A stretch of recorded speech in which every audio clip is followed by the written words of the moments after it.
नमस्कार दोस्तों आज की कहानी है बोझ, एक गलत फहमी का। हेलो सीमा बेटा, कैसी हो? घर पे सब कुछ ठीक तो है ना? जी मम्मी जी, यहाँ सब बढ़िया हैं, आप बिल्कुल फिक्र ना करें। सुबह ही सुबह सासू जी ने फ़ोन करके मेरा हाल पूछा तो मुझे बहुत अच्छा लगा। मेरी शादी को अब तो 1.5 साल होने को आया था, फिर भी सोहन की मम्मी यानी मेरी सास मेरा उतना ही ख्याल रखती थी जैसे कि शादी के शुरुआती महीनों में रखती थी। अब जब उन्होंने मुझे काफ़ी हद तक घर संभालना सिखा दिया है तो वह कुछ दिनों के लिए अपने मायके गई है। आखिर इतने साल की घर की जिम्मेदारी निभाते हुए वह कभी अपने मायके सुकून से ना रह पाई, पर अब मैं हूँ ना। आज पता नहीं कैसे दिन निकला था, सब काम उलट पुलट हुए जा रहे थे। आज सुबह जरा देरी से आँख खुली, ससुर जी को चाय नाश्ता देते देते सोहन के ऑफिस का समय हो गया तो उनके टिफिन में सैंडविच ही बनाकर दे डाली। तभी काम वाली का फ़ोन आया कि उसकी तबीयत खराब होने से वे 2-3 दिन नहीं आ पाएगी। मुझ पर एक के बाद एक काम बढ़ते ही जा रहे थे। दोपहर तक मैंने अकेले ही बहुत सारा काम निपटा लिया था, पर मैं थक चुकी थी। अब ससुर के भोजन का समय हो रहा था। अभी रोटियां बनाने ही वाली थी कि सासू जी का फ़ोन आ गया। हेलो सीमा, वहाँ सब ठीक तो है ना? उनके इस तरह प्यार से पूछने पे मैंने मन का हाल उनको बयां कर दिया। अरे कहाँ मम्मी, आज काम वाली बाई नहीं आई है, शायद कल परसों भी ना आए। सुबह से काम में जुटी हुई हूँ, नाश्ता बनाया, साफ सफाई की, मुश्किल से सब काम निपटा रही हूँ। अभी पापा के लिए रोटी भी बनानी है, आज तो कुछ आराम ही नहीं मिलेगा।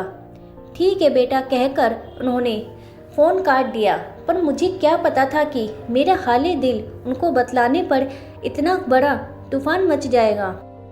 दूसरे दिन करीब 10 बजे दरवाजे की घंटी बजी। देखा तो मम्मी मायके से वापस चली आई। अरे मम्मी जी, आप तो कुछ दिन और रुकने वाली थी ना? हाँ बहू रानी, रुकने वाली तो थी, पर तुम तो जानती हो काम वालियों के बिना घर कहाँ चलता है, सो वापस आना पड़ा।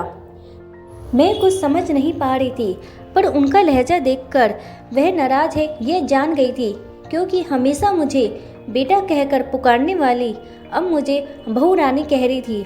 बहू रानी, अब मुझे काम बता दो ताकि तुम कुछ आराम कर सको। क्यों, सही कह रही हूँ ना मैं?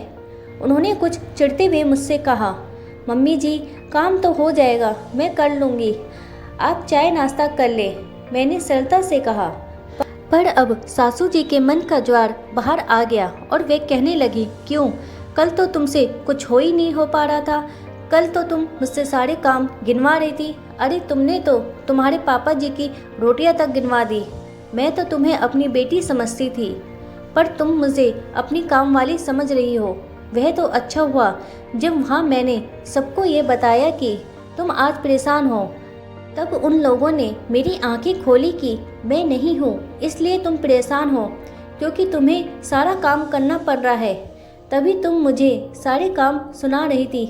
अब मैं पूरा माजरा समझ गई थी। शब्दों की समझ फेरने और कानों के जड़ ने छोटी सी बात का रूप बदल कर उसे एक तकरार बना दिया।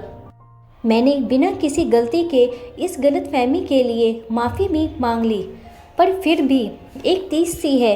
हम सास बहू आज भी साथ ही रहते हैं, पर उस दिन के एक फ़ोन ने हमारे रिश्ते से वो अपनापन छीन लिया।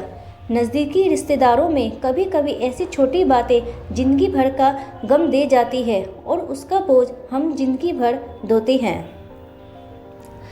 तो दोस्तों, कैसी लगी आपको ये आज की कहानी? अगर आपको ये कहानी पसंद आई है तो प्लीज़ कमेंट बॉक्स में बताएं। साथ ही वीडियो को लाइक करें, सब्सक्राइब करें और चैनल को शेयर करें। वीडियो देखने के लिए आपका धन्यवाद।